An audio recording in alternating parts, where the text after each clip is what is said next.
नमस्कार विद्यार्थियों, मैं देवेंद्र पारिक स्वागत करता हूं आपका जीके बाई डीके चैनल पर। विद्यार्थियों, आज से हम एसएसटी जो है रीट के लिए एसएसटी का जो मैटर है उसकी शुरुआत करने जा रहे हैं।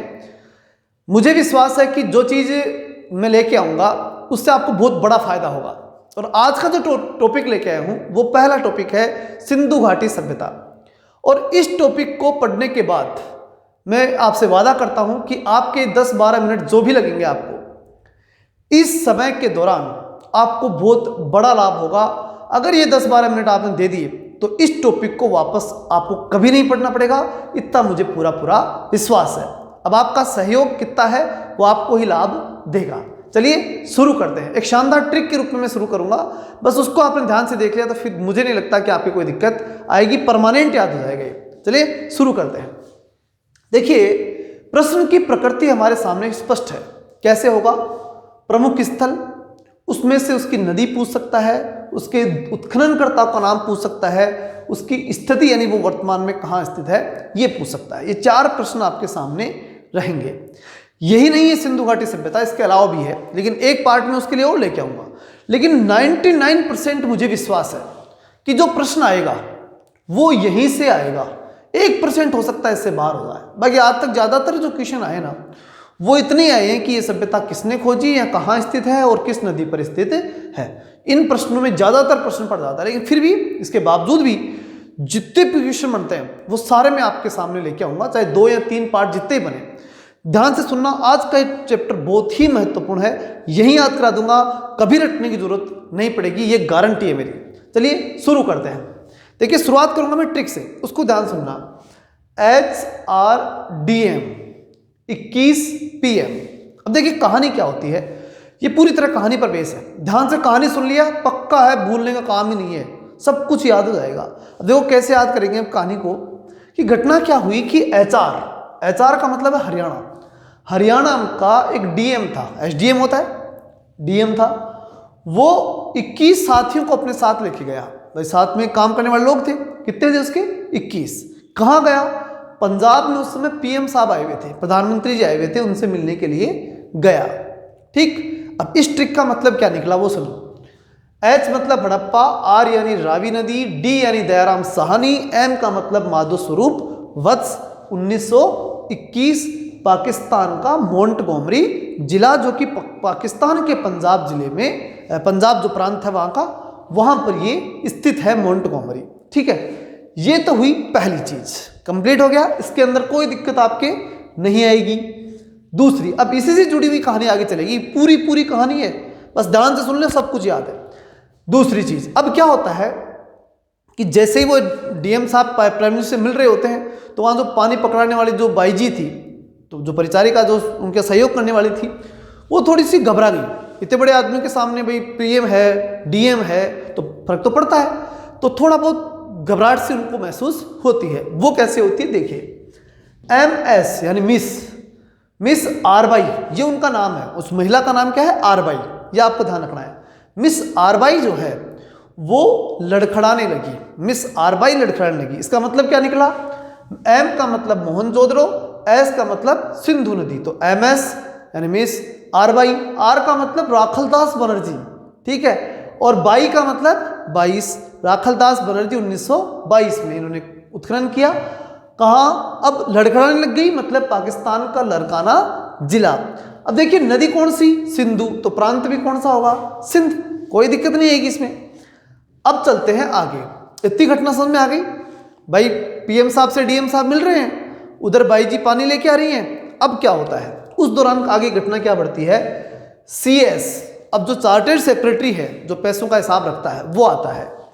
तो CS गोपाल 31,000 करोड़ रुपए, 31 का मतलब करोड़ों में होगा, क्योंकि पाकिस्तान से जो कर्जा मांगेंगे तो छोटा मोटा तो नहीं, तो CS हिसाब निकाल के लाता है कि साहब गोपाल जो है, वो कहता है CS गोपाल कि साहब 31,000 करोड़ रुपए जो है ना, वो पाकिस्तान के सिंध का जो नवाब है, उस नवाब के हम बकाया मांगते हैं, उसके इतने 31,000 करोड़ रुपए बकाया निकल रहे हैं। ठीक है, तो ये एक घटना CS ने किसे बताई? PM साहब को, DM साहब को, उनको बता दी।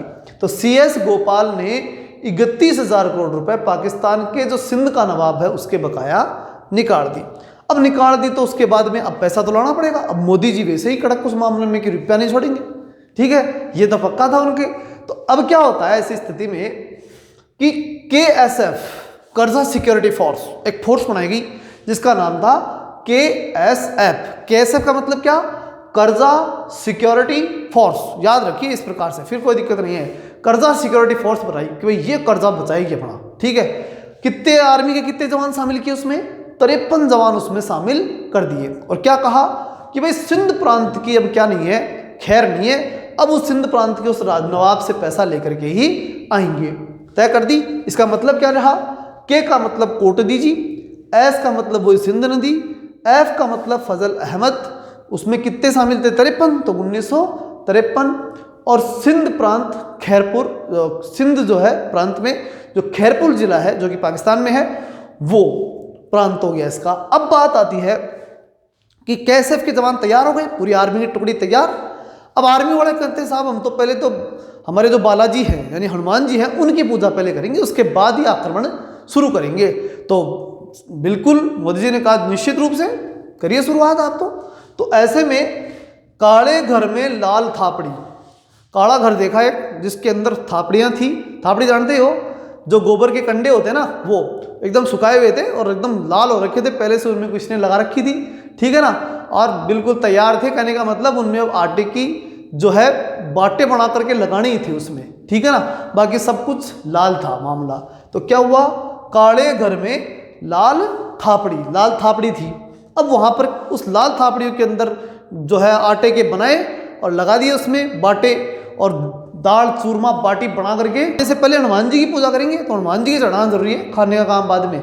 तो हनुमान जी के चढ़ाया और उनसे आशीर्वाद लेकर के भोजन करके और फिर वो रवाना होते हैं। अब क्या होता है वो देखिए।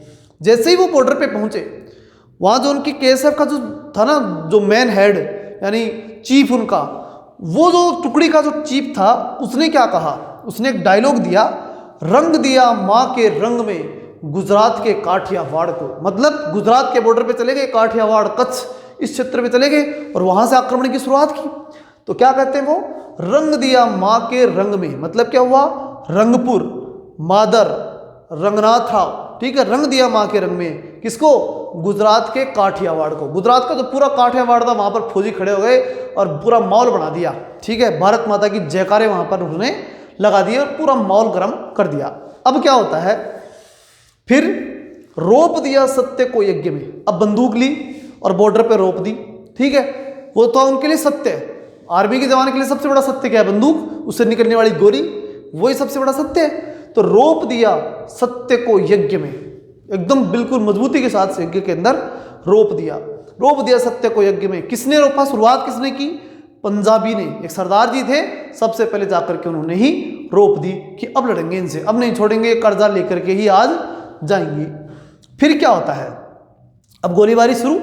अब भारतीय आर्मी ने गोली शुरू की और जैसे ही गोली शुरू की और एक 2-4 मरने शुरू हो गए, तो जैसे मरने लगे तो क्या कहा भारतीय जवानों ने? क्या कहा? लो भोगो रंग अहम का। लो भोगो, जो तुम्हारा अहंकार था उस अहंकार का रंग भोगो अब तुम, ठीक है। तो लो भोगो रंग अहम का, इसका मतलब क्या हुआ? लोथल, भोगवा, रंगनाथ राव और अहमदाबाद, गुजरात। ये जो सन लिखी है मैंने, लगभग सारी 54, 56, 53 ही है, इसलिए ज़्यादा मुश्किल नहीं आएगा। 50 वर्ड लाइन में है, देख लेना, ठीक है। जो एक बार मैं ट्रिक बता रहा हूँ उस पर आप पूरा फोकस रखिएगा। तो क्या बताया? लो भोगो रंग अहम का। बंदूक चली और चलते ही जवानों ने कहा कि लो भोगो रंग अहम का, मतलब तुम्हारा जो अहंकार है उस अहंकार का रंग तुम भोगो। अब उसके बाद में आलमगिरा हिंडे से यज्ञ में। अब एक आखिरी सैनिक बचा, वो ऊपर से गोलीबारी कर रहा था, किसी पेड़ के ऊपर चढ़ गया था, हिंडे पे चढ़ करके, अब वो दिख नहीं रहा था किसी को। उतनी देर में उसके भी क्या लग जाती है? गोली लग जाती है। तो आलम गिरा, वो वहां से गिरा सीधे हिंडे से। हिंडा जानते हो? झूला, झूले से गिरे। अब कहीं ऐसे तो नहीं है ना, राजस्थान के ही हम सारे। तो आलम गिरा हिंडन से, यानी हिंडे से, यानी जो झूला था उससे। कहाँ? यज्ञ में। यज्ञ कौन सा था? वो युद्ध क्षेत्र क्या था? यज्ञ था, यज्ञ में गिरा। और में का मतलब मेरठ, ठीक है, यज्ञ में मतलब मेरठ। तो क्या हो गया? आलमगीरपुर, हिंडन नदी, यज्ञदत्त शर्मा और मेरठ उत्तर प्रदेश। ये कंप्लीटली वहां पर हो गया। आगे क्या होता है, बन रंगा रविंद्र ने चौतरफा हरियाणा का। ठीक है, अब क्या करते हैं कि वहां पर वो युद्ध जीत गए, जीतते ही जो है रंगू को उड़ाया गया, चारों तरफ खुशी हुई तो रंग उड़ाए गए। ठीक है, और जो खून की होली तो उन्होंने पहले खेली थी, उसके बाद रंगों की होली भी उन्होंने खेली। तो कैसे, बन रंगा, बन का मतलब बनमाली, रंगा यानी रंगोई, रविंद्र ने, बन रंगा रविंद्र ने, बन रंगा रविंद्र ने, तो रविंद्र सिंह बिष्ट, चौतरफा यानी चौतरफा हरियाणा का, क्योंकि हरियाणा तक फैला दिया, गुजरात से तो शुरू थे ही हरियाणा तक, मतलब चारों तरफ हरियाणा से लेकर गुजरात तक चारों तरफ रंगी रंग कर दिया। तो बन रंगा रविंद्र ने चौतरफा हरियाणा का। ठीक है, अब हरियाणा तक तो रंग फैला दिया, लेकिन उस फैले हुए रंग को साफ भी तो करना पड़ेगा। आर्मी के जवान हैं और सबसे बड़ी बात कि अनुशासन में रहते हैं, तो उसको धोना पड़ेगा। तो धो दिया लूण से। अब जो भी था उसको साफ करने के लिए, सफ़ेद करने के लिए, उसको ज़्यादा कुछ मिला नहीं उनको, तो राजस्थान से लूण ले लिया, नमक ले लिया और वो उससे साफ करना शुरू कर दिया। तो धो दिया लूण से रविंद्र ने गुजरात के कच्छ को, क्योंकि गुजरात के कच्छ में पानी तो इतना था नहीं, तो लूण था, लूण से ही साफ कर दिया। तो धो दिया लूण से रविंद्र ने गुजरात के कच्छ को, ये सब सफाई करके और फिर उसके बाद में कर्जा लेकर के और फिर वो भारत पहुंच गए। और इस प्रकार से हम जो है उस युद्ध में विजयी हो गए। और इस प्रकार ये वीडियो आपके लिए बहुत काम का हो चुका। इसको 1-2 बार और देख लेना, उसके बाद निश्चित रूप से सारी जो चीज़ें थी वो पक्की आपको याद हो गई होंगी, ऐसा मेरा विश्वास है। मिलते हैं नेक्स्ट वीडियो में, तब तक के लिए जय हिंद, जय भारत।